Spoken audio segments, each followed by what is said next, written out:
Schindler's List was a movie about the Holocaust.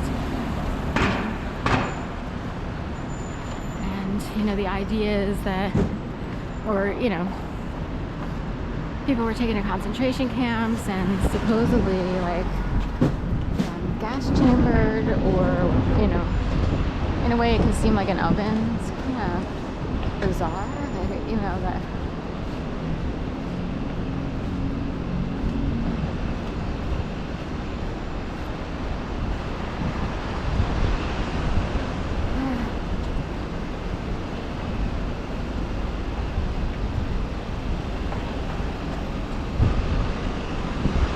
American flag on his dashboard. Lift, Henley.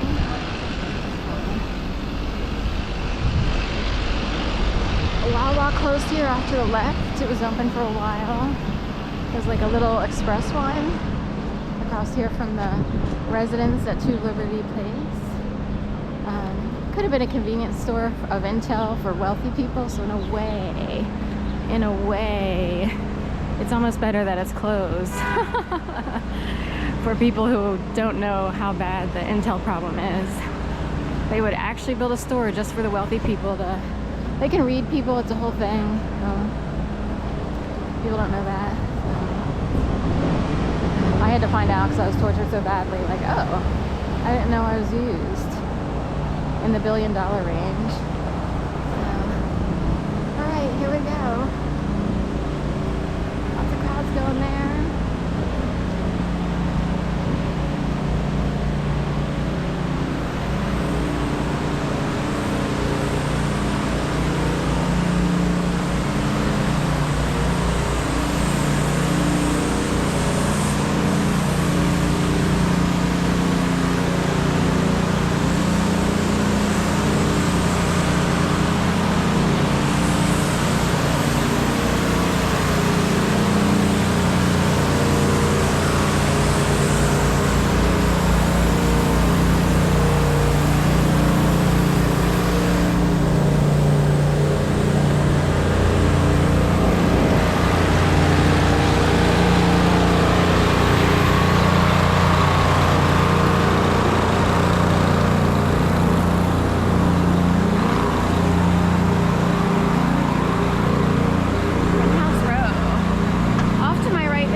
Someone's dog who lived in the corporate housing up there, but now it's called Rittenhouse Row. I don't know if it's Pro Properties, I'm assuming it is, but I'm not certain. I'll have to look it up again. It was kind of neat, like it was interesting. And corporate housing would be, sometimes people are brought in to do jobs and they're housed there for some reason, at the expense of the corporation that people work for. It was interesting too because the woman who worked for the corporation didn't seem like a corporate person at all, you know. So I was curious why she was placed there, what employer she had.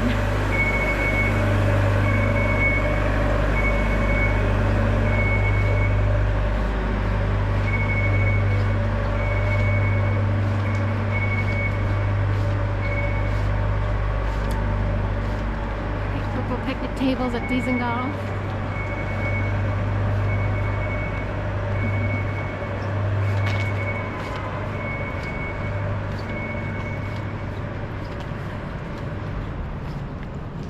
So I will say this, today it's much quieter. In 2011, I was made to believe I'd been murdered in my apartment. My mom and aunt's phone lines in Jacksonville, Florida were cut so that when I called, I heard the disconnected jingle. The games commenced and it was mass chaos. It's a lot quieter today. The pandemic pushed people out and people learned, they had to sort of learn new lifestyles and stuff like that.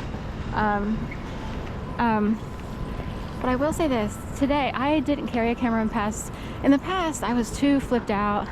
I was PTSD'd out, the ASS, shell-shocked, whatever you want to call it. I kept being driven around in circles. I didn't have the capacity, the money, or the know-how to use a camera. So these days, I use the camera to walk around with me. And, you know, what I'm told is it actually is a deterrent for people who would have wanted to play games worse than they're doing now. If they see the camera, they won't do everything that they would have done in the past. And that's why I carry it. 99% of the time. I don't always carry it. I get tired. I want to be a normal person. I just want to walk out, go to the store without, you know, or just walk around and enjoy life. But this was so bad. I wish I had a camera in 2011, 12, 13, 14, 15, 16, 17. By the time 2016 rolled around, evidence was being erased. They got rid of a lot of graffiti. They took down a lot of stickers. All of that stuff played into my own personal business. And oddly, I can't, you know, I no longer vote, but I wouldn't have voted necessarily in 2016 for the person who won. But all kinds of things got dug up, all kinds of terrain changed when he came in. So when a new administration comes in, then things get flipped or changed. So I don't know who was cleaning up the mess or who was cleaning up the evidence of what they did or how that all worked. But they got rid of so much graffiti that played into, yeah, I kept some of it. I actually have like a little evidence bag showing some of the stuff that was overly personal to my life. So anyway, that's it. Have a great day.